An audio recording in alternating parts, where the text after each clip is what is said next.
Wonderful, Ulrike, to have you here. It's a rare occasion to have you in an interview here tonight, which is a great opportunity. Now, we are going to discuss a little bit your background, the relationships that you have in these different companies, the philosophy behind your approach. And let me start with providing a bit of background. You are a person that wears different hats. You are a mother of 4 children, you are a philanthropist, you are a businesswoman, you are a lover of nature, you are a lover of culture, you are also an entrepreneur, and you have founded 2 enterprises. One, a for-profit enterprise, Jurlique, and then a non-profit cultural enterprise, Ulrike. Now, what do both of them have in common? What's the philosophy behind them? Thanks, Nicola. That's a quite complex question. And for me, it was just really rewarding to see John's presentation, to see the history of Jurlique, because it's not only that I've given my name as part of the name of Jurlique, but I've truly given a lot of myself, of my own DNA into that organization. And that only occurred to me in hindsight. Looking back, I see how much actually of who I am as a person has been instilled in the values in Jurlique. Because at the end, to me, it comes back to who I am as a person, what values do I have, why do I do what I do, that really matters to me. So my life has been a journey towards wholeness, towards transformation, because life, I believe, is about transformation, is about embracing change, and it's about making connections with nature, with ourselves, with human beings. At the end, for me, it is about making a difference. And having started a new wave, a new trend with Jurlique, I believe we have made a difference. We started a new journey, a new trend. And with founding Ulrike, it is very much making a difference as well by knowing how important culture is for us as human beings, of who we are as human beings. Mm-hmm. Now, when we look into these 2 organizations that are there, what is the difference which you wanted to make with Jurlique and also with Ulrike?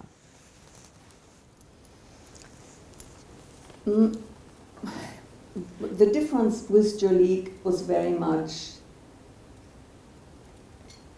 bringing our customers, serving our customers, and in which way can we serve them is having an awareness of who we are, what beauty actually means. I think we have a new concept. In Jurlique, we did bring a new concept of beauty is, because in the 80s, 70s and 80s, you had cosmetic companies who promised wonders. You bought a cream, a lotion, and that was a wonder substance. So beauty was arising through something you put on your skin. And we, even having a product which we sold, what we believe, it's participation of the customer. Beauty is something which comes from within. And to connect to that is almost to connect to nature, to connect to who you are, and not something, a wonder substance you can put on your skin. And let me go a step further in when it comes to Jurlique. John did show us this 3-fold process of biointrinsic, of distillation, percolation, and then the incineration. What that actually is, it's an alchemistical process, a process of transformation. That is the healing properties of the plants. Through that process, you bring them to a higher status, to a quintessence of the plant. And this process of transformation in this case seems to be a material, a physical transformation, but at the end it's about energy. So biodynamic farming, what is it? It's working with the energy of life, with life force, with nature. And that's what we did. That was our vision, to bring that into the world. When I talk, and sometimes hearing myself talk, I think, you are such an idealist.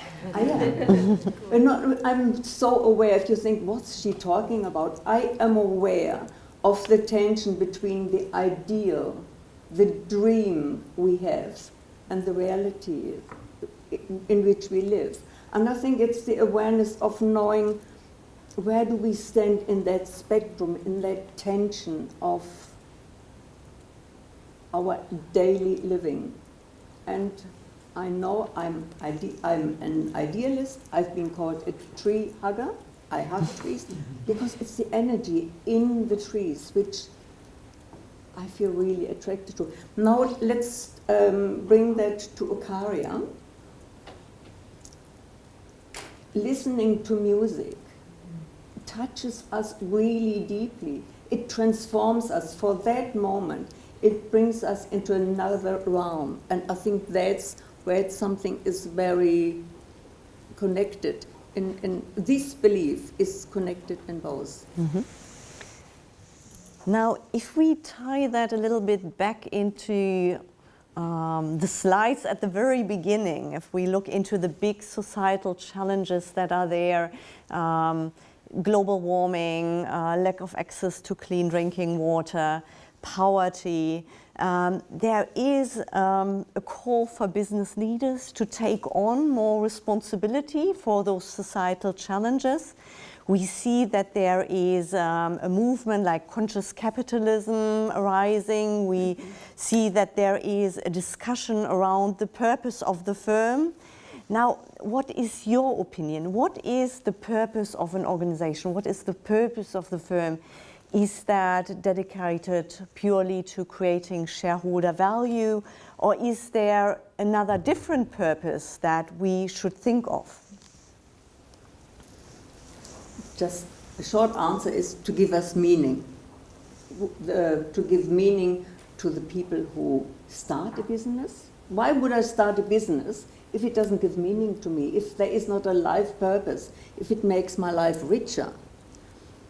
And the same with a cultural organization, philanthropy. Why am I a philanthropist? It's not that I wouldn't know what to do with my money, but to actually give has so much meaning, to contribute. And as a philanthropist, and I've been told I'm a philanthropist, I just love, and I'm dedicating my life to making a difference. And that gives meaning and purpose and fulfillment to myself. It doesn't make me feel a better person. It doesn't have anything to do with that. But it really is contributing to a different world. And I think when we think about this tension between purpose and profit, I think it comes very much to the basic. It's the difference between quantity, purpose, profit is always, you count the dollars, which are never enough. You are profit driven, you are very much from outside. The reason why you do something is coming from outside.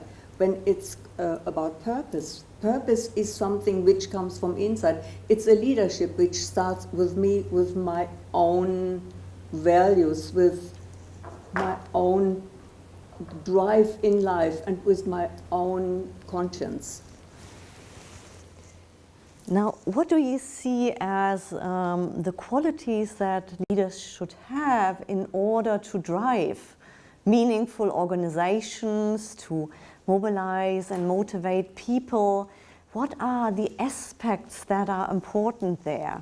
So in former conversations you have talked about the caring side, the different principles that are important for you as a person when setting up Jurlique, but also when driving Ucaria. Could you share a little bit about this kind of leadership philosophy that you are trying to achieve and to showcase? Yes, and for me it's really hard to say a leader should be like that. I think that's something everybody has to find their own values on their own pathway into that. And for me, really important as a leader, and I think I am a leader, or I know I am a leader, is that I am, in everything I do, who I am as a person. And that I'm responsible to myself, within myself. And to me, integrity is really essential, and that means my thoughts, my words, and my actions are congruent. And I'm, it's a word I always forget, I'm consistent in everything I do. It's not that when I'm in business, I have this set of values and this set of actions. When I'm in a relationship, then I'm a different person because other things are important to me. I think this consistent way of being, that's really something which is very, very important for me. Honesty, to say how it is. And that's sometimes not easy. I think we all want to look good. We want to have approval. But to say what truly I want to say, no matter what, I think that is something which, for me, as a leader, really important, that people know, at the end, I'm a human being. And I'm vulnerable. And I have fears. And to show that is really important. And caring is, to me, I think it's, as a leader, it's very important. And that starts with caring for myself. How can I care for others if I don't take time for myself, if I don't make space in my life for renewal, space to let the light come in and the dark come out as well, and confront myself with that. Courage. You know, when I started to build the cultural center in the Adelaide Hills, I only could do that by just having the courage and the faith that it would be right. It was a big vision, it was a big dream, and having, not questioning, but just doing it with integrity out of my own responsibility. Coming to Australia, starting Jurlique with 4 children, we didn't have any capital. You know, sometimes you can call this courage just jumping. The Chinese have this term, no mind. Just don't think, what if, forget about the worries, just do it. But do it responsible, not naive, and trust in life. And I think that's really important. One thing as a leader is being alive. What does that mean? Daring to go to the edge, daring to show up, and daring to be the creator of my life. And my life can be starting a company, it can be being a poet, I can create poems, I can create a painting, or a musician. It's just creating. Thank you very much for giving us these insights into your philosophy as a leader.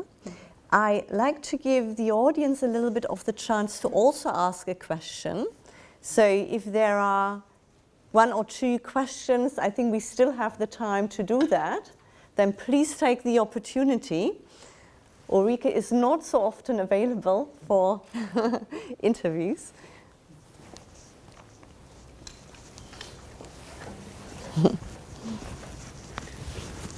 Thank you for sharing your vision with us.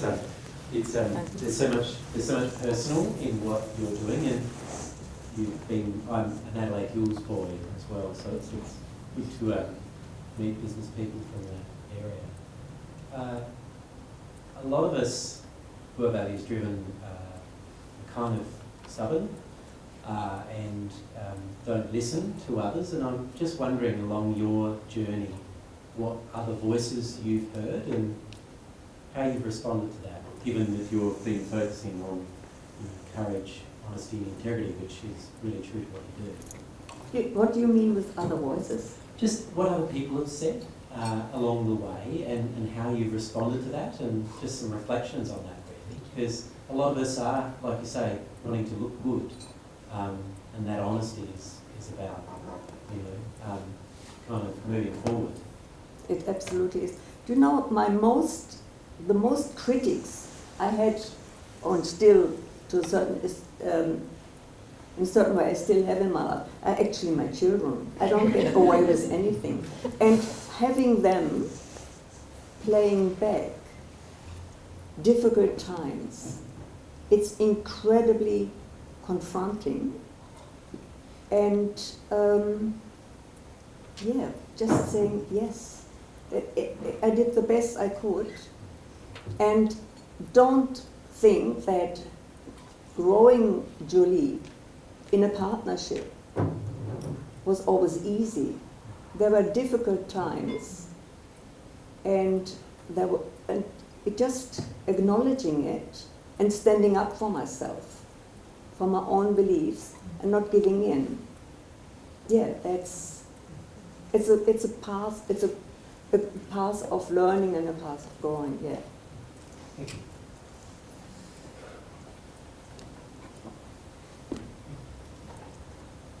Could you just, is this one? Yeah. Yeah. Can you hear me? Yeah. Yep. Could you just tell us a little bit more about the performance centre? And Yeah, I guess, happy. and I guess particularly if the place where it's located is important in terms of what you're expecting that to Yeah. be. Look, the Ukaria, that's what it's called. It's a cultural center, and it's actually at a place which was the Jurlique herb farm. And it's a beautiful place just below the Montbacher summit. And to me, what's so special about this place is culture and nature come together. And to me, there is a lot of healing in music and culture. Jurlique was all about healing through nature. So it was inspired by nature, since hence Jurlique Herb Farm. And music is just really important to me. And when we came to Australia, I had not been here. My biggest fear was that there wouldn't be culture. And I came, and in the 80s, everybody gave to football, and sport was really important. And to me, having 4 children, I wanted them all to have an instrument. There was not so much effort made to make that happen. I said, all right, Ulrike, don't complain, just do it. And so when I could see that Jurlique was profitable, I organized herb farm concerts. So that was my way of doing it. And out of these very humble beginnings of having herb farm concerts in a seminar room, it grew, and then in 2014 we discovered the seminar room needed renovating, and we needed to do something about it to make it safe. And I took a deep breath, and the cultural center with the purpose-built hall for chamber music was there, the concept for it was there. And it's actually quite amazing when I'm there and we have a concert on Sunday, when I'm sitting there, I look into the concert hall I think, how did that actually happen? You know, it's this, you have an idea, you have a dream, and I dare to dream big. But I feel there's something else. I really, truly feel that I'm guided, and there's help from somewhere else, because Okaria is truly special and beautiful, and it's a spiritual place. So something else is manifested there as well. I hope I answered your question. Yeah. I'm conscious that there will be many more questions, but I encourage you to ask more questions, you know, as the evening unfolds further. I'm also conscious that we are a bit out of time, so I would like to thank both our panelists here, you know, particularly Ulrike Klien for her input. It's been fantastic. Thank you so much, Ulrike. That was a pleasure.